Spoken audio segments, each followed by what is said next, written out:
Hi అండి, welcome back to our channel. ఈరోజు మన వీడియో వచ్చేసి ఎటువంటి ఓవెన్ లేకుండా ఎగ్ పఫ్ను ఈ విధంగా ఇంట్లోనే చాలా ఈజీగా ప్రిపేర్ చేసుకోవచ్చు. పిల్లలకి ఎప్పుడు ఒకే విధం స్నాక్స్ కూడా కాకుండా ఈ విధంగా ఒకసారి ట్రై చేసి పెట్టండి. ముందుగా దీనికి కావాల్సిన పదార్థం వచ్చేసి 1 కప్పు మైదా పిండిని అయితే నేను తీసుకున్నాను. ఈ మైదా పిండి ప్లేస్లో గోధుమ పిండినైనా తీసుకోవచ్చు. ఇప్పుడు టేస్ట్‌కి సరిపడా ఉప్పు, అదేవిధంగా కొద్దిగా నూనె వేసి కొద్దిగా వాటర్ వేసుకుంటూ పిండిని మనం చపాతీ ముద్దలాగా కలుపుకోవాలి.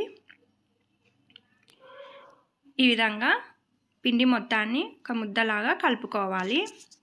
ఈ విధంగా కలిపిన పిండిని ఒక బౌల్‌లో తీసుకొని కాసేపు నానబెట్టుకోవాలి. ఈ పిండి నానేలోపు మనం కర్రీని అయితే ప్రిపేర్ చేసుకుందాం.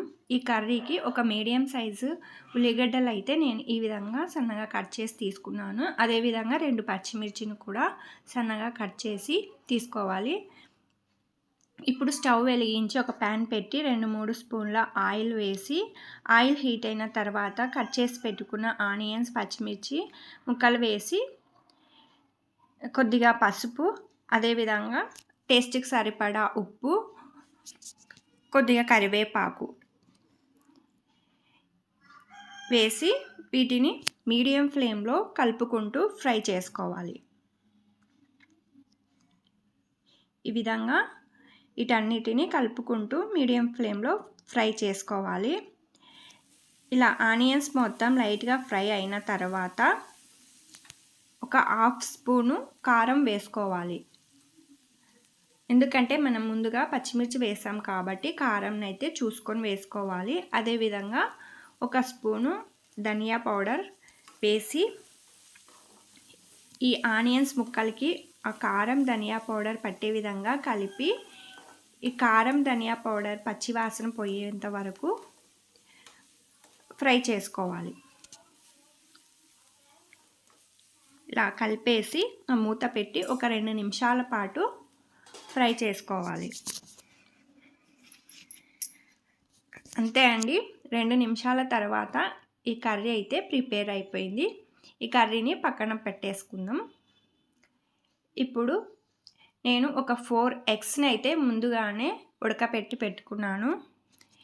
ఈ ఎగ్స్ అన్నిటికి తొక్క తీసి కట్ చేసుకోవాలి.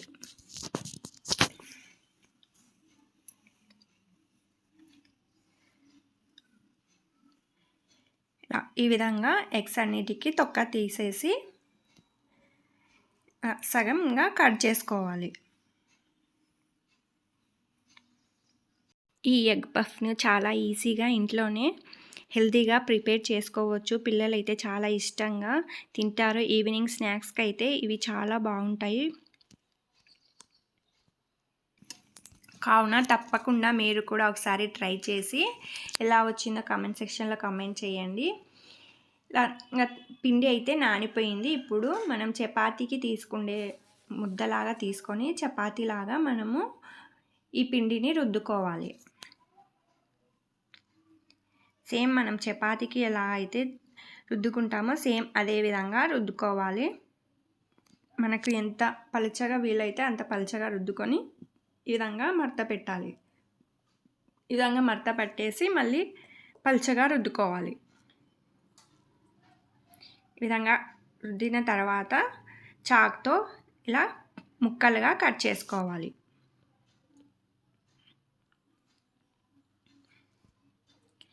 ఇలా కట్ చేసిన తర్వాత ఒక్కొక్క పీస్ని తీసుకొని ఈ విధంగా కర్రీ, అదేవిధంగా మనం కట్ చేసి పెట్టుకున్న ఎగ్ను వేసి ఇలా మనకు కావలసిన షేప్లో వీటిని ఈ విధంగా చేసుకోవచ్చు.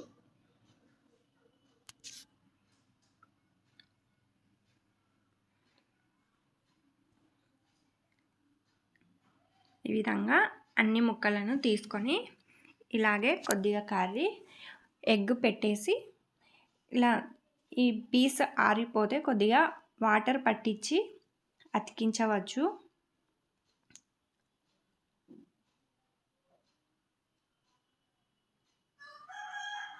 ఇదే విధంగా మనం కట్ చేసుకున్న పీసులన్నిటికీ ఇదే విధంగా పెట్టేసి ఇలా చేసుకోవాలి.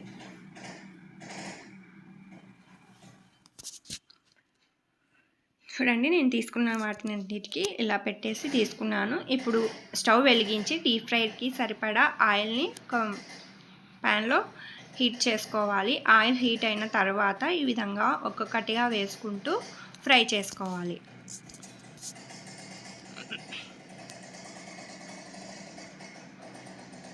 ఇలా ఒక సైడు ఫ్రై అయిన తర్వాత మరొక సైడుకు తిప్పుకుంటూ వీటిని గోల్డెన్ బ్రౌన్ కలర్ వచ్చే వరకు ఫ్రై చేసుకోవాలి.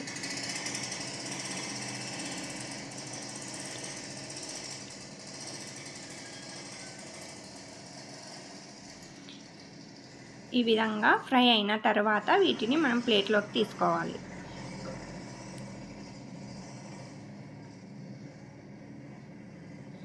ఇదే విధంగా మిగతా వాటిని కూడా వేసుకుంటూ ఫ్రై చేసుకోవాలి.